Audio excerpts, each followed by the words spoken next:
하나님은 당신을 사랑하시고 당신을 향한 놀라운 계획이 있으십니다. 그런데 사람들은 죄에 빠져서 하나님을 멀리하였습니다. 그래서 그 하나님의 사랑과 계획을 알지 못하고 그것을 체험할 수 없게 되었습니다. 오직 예수 그리스도만이 이 사람의 죄를 해결할 수 있는 하나님의 유일한 방법, 유일한 길입니다. 예수 그리스도를 통하여 우리는 하나님의 사랑과 계획을 알게 되고 그것을 체험할 수 있게 됩니다. 그러므로 우리는 예수 그리스도를 나의 구주, 나의 하나님으로 영접하고 받아들여야 합니다. 이것이 우리가 잘 알고 있는 사형리의 내용입니다.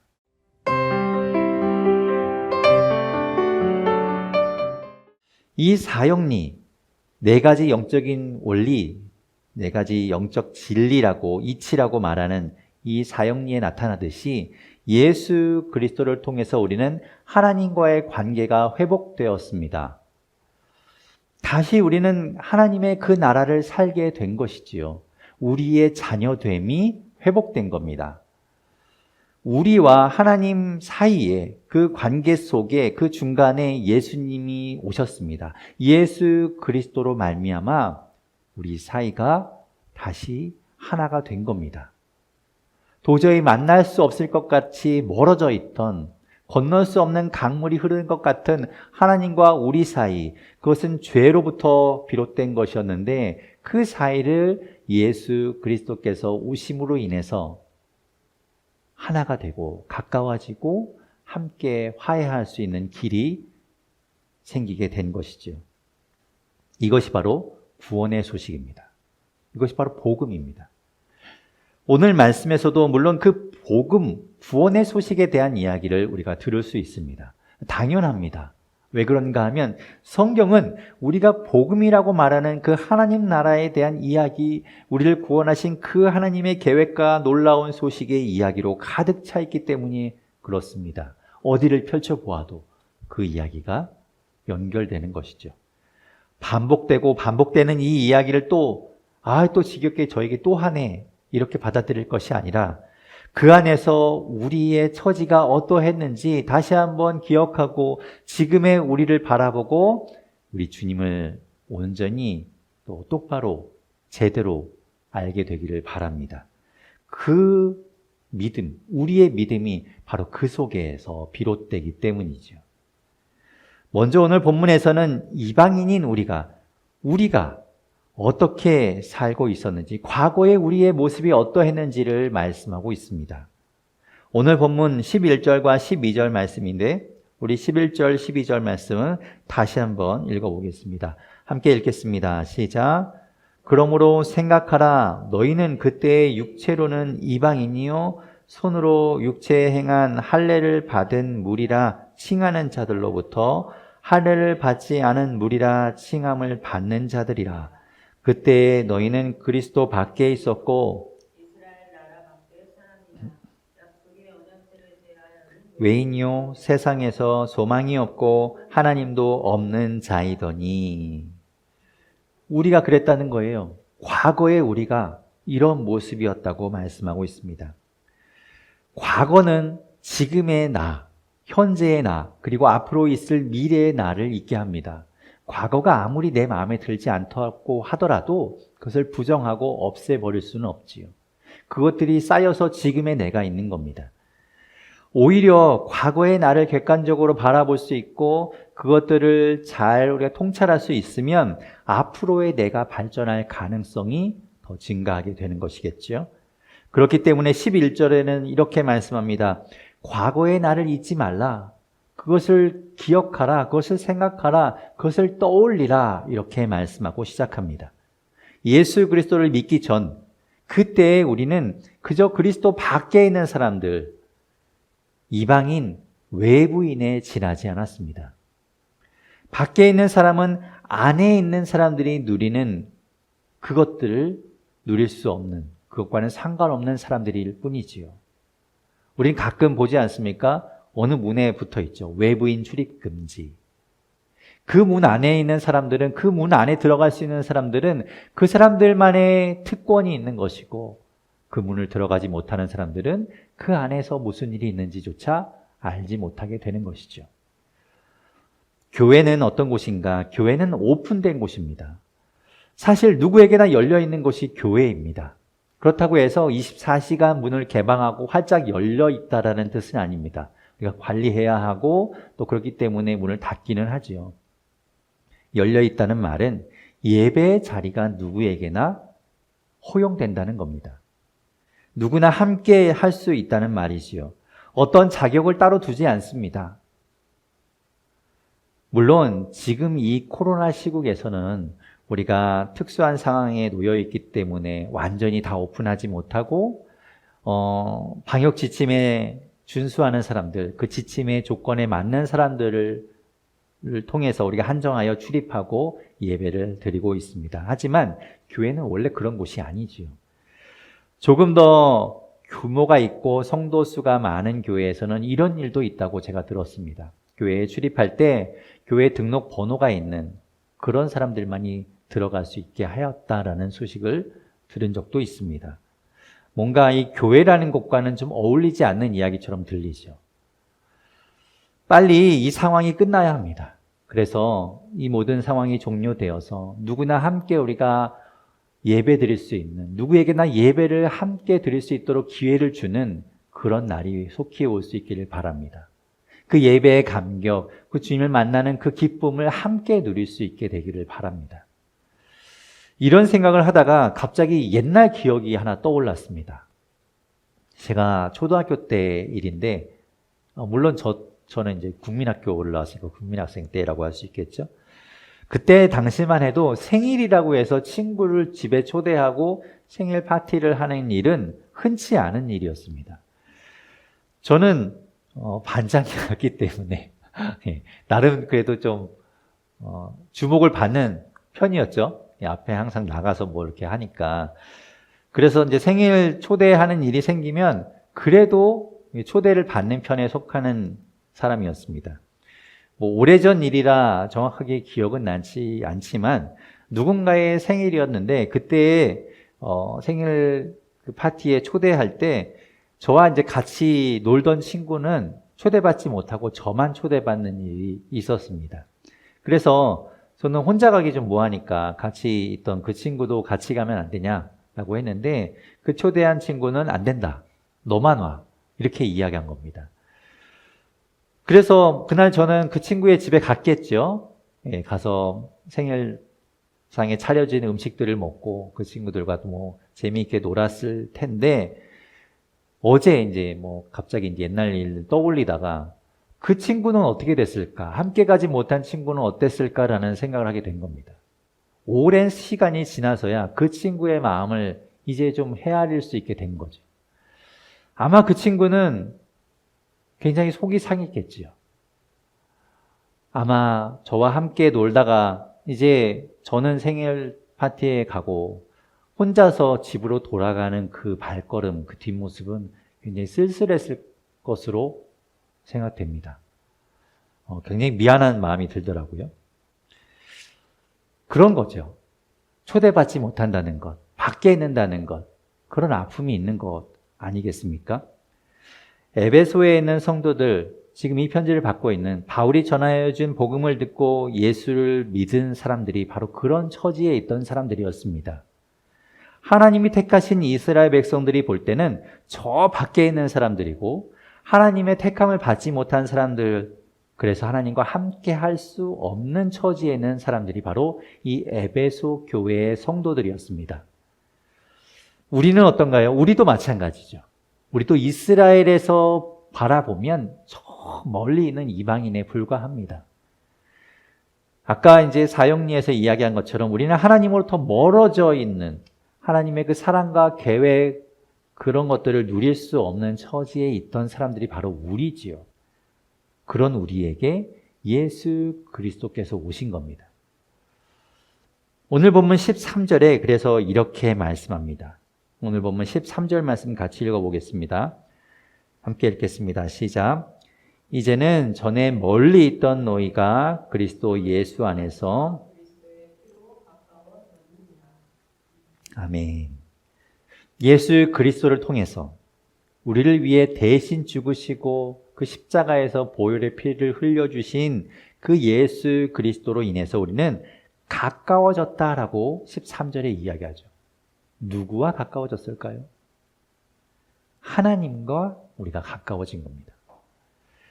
죄로 인해서 아까 이야기한 것처럼 가까워질 수 없는 죄가 간격을 벌려놓은 하나님과 우리 사이가 이제 예수 그리스도로 인해서 가까워졌다는 말입니다. 아까 이것이 복음이라고 말씀드렸죠? 사형리는 그것을 요약해서 이야기하는 겁니다. 이제 우리는 더 이상 밖에 있으면서 초대받지 못한 사람들, 외부인 그런 사람들이 아니라고 말씀하고 있죠. 하나님 안으로 들어가서 우리는 하나님 안에 있는 것들을 마음껏 누릴 수 있는 사람들이 되었습니다. 하나님의 그 한없는 사랑과 우리를 향한 그 완전하신 계획과 변치 않는 그 약속이 이제 우리의 것입니다. 자, 그러면 그것으로 된 걸까요? 구원받고 하나님과 화해하고 하나님의 나라를 살게 되었으니까 이제 모든 것이 다 이루어졌을까요? 그것으로 끝일까요? 이제 더 이상 말할 것이 없을까요? 그런데 오늘 본문에서는 그 뒤에 이런 말씀이 또한 이어집니다. 계속해서 오늘 본문 14절에서 18절에 이렇게 말씀하고 있습니다. 우리 같이 한번 14절부터 18절까지 말씀을 읽어보겠습니다. 함께 읽겠습니다. 시작. 그는 우리의 화평이신지라 둘로 하나를 만드사 원수된 것 곧 중간에 막힌 담을 자기 육체로 허시고 법조문으로 된 계명의 율법을 폐하셨으니 이는 이 둘로 자기 안에서 화평하게 하시고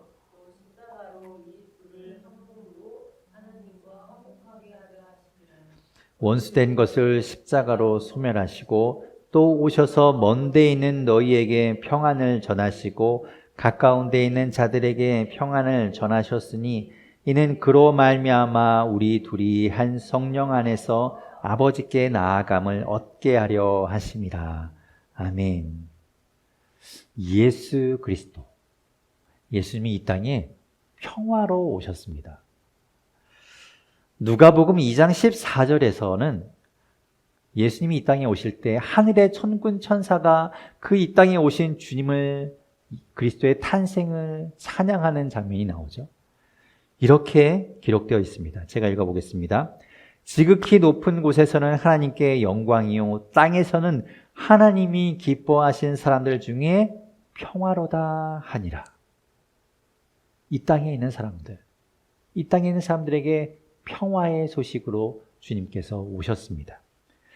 이 누가복음에서 말하는 평화, 그리고 오늘 본문에서 바울이 말하는 그 화평, 그리고 17절에 있는 이 평안이라는 단어가 모두 다 같은 단어입니다. 헬라어 에이레네라는 단어이죠. 평화로, 화평으로, 평안으로 오신 예수 그리스도께서는 원수가 되어서 담 쌓고 살던 둘 사이에 오셔서 그 쌓여있던 담을 허물어 버리시고 둘을 하나로 만드셨다고 말씀하고 있습니다. 여기서 말하고 있는, 그렇다면 담 쌓고 살던 두 사람, 담 쌓고 살던 이 둘은 과연 누구와 누구를 말하는 것일까요? 11절부터 우리가 13절까지의 말씀을 보았는데 거기에 비춰보면 하나님과 우리 사이일 것처럼 생각되지요. 우리가 그렇게 멀어져 있었다고 이야기하니까 과연 그럴까? 물론 그렇게 적용해 볼 수도 있겠지만 그렇게 적용해 본다면 조금 말이 되지 않습니다. 하나님은 우리를 원수로 삼지 않으시기 때문이죠. 우리는 비록 하나님에게서 등을 돌리고 하나님께 담을 쌓고 하나님으로부터 도망쳐서 멀리 떠날지라도 하나님은 우리에게 그렇게 하시는 분이 아니죠. 하나님은 끝까지 등 돌린 우리를 바라보시고 우리를 기다려 주시는 분이 하나님이십니다. 우리가 아까 전에 처음에 찬양했던 것처럼 말이죠.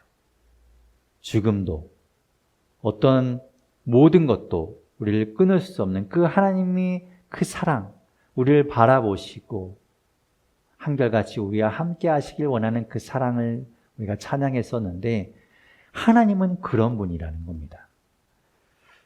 그렇다면 담 쌓고 살던 둘은 누구를 말하는 것일까? 유대인과 이방인을 말하는 겁니다.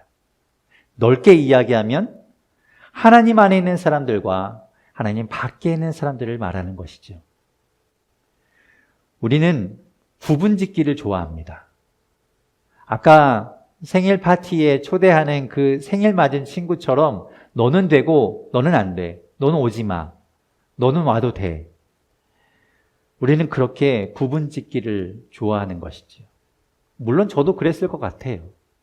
그 친구를 비난하는 것이 아니라 저도 친구를 가려가며 초대했겠죠. 저도 그랬을 겁니다.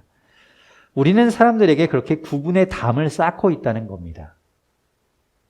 예수님은 그런 구분 짓는 담을 헐어버리신 분입니다. 너는 되고 너는 안 돼.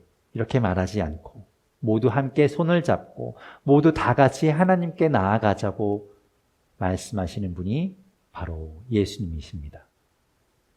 안에 있는 자나 밖에 있는 자나 먼 데 있는 자나 가까운 데 있는 자나 모두 함께 주님 앞으로 나아가자고 말씀하는 것이죠. 왜 예수님은, 우리 주님은 우리가 모두 같이 모두 함께 하나님께 나아가기를 바라실까요? 그것은 다음과 같은 이유 때문에 그렇습니다. 오늘 본문 19절에서 22절 말씀 같이 읽어보겠습니다. 19절에서 22절 말씀 같이 읽겠습니다. 시작. 그러므로 이제부터 너희는 외인도 아니요 나그네도 아니요 오직 성도들과 동일한 시민이요 하나님의 권속이라. 너희는 사도들과 신이 모퉁이 돌이 되셨느니라. 그의 안에서 건물마다 서로 연결하여 주 안에서 성전이 되어가고 너희도 성령 안에서 하나님이 거하실 처소가 되기 위하여 그리스도 예수 안에서 함께 지어져 가느니라. 아멘. 조금 좀 더 우리가 편하게 읽을 수 있는 그 세번역 성경으로 제가 한번 읽어보겠습니다. 여러분 한번 들어보십시오. 그러므로 이제부터 여러분은 외국 사람이나 나그네가 아니요 성도들과 함께 시민이며 하나님의 가족입니다. 여러분은 사도들과 예언자들이 놓은 기초 위에 세워진 건물이며 그리스도 예수가 그 모퉁이 돌이 되십니다.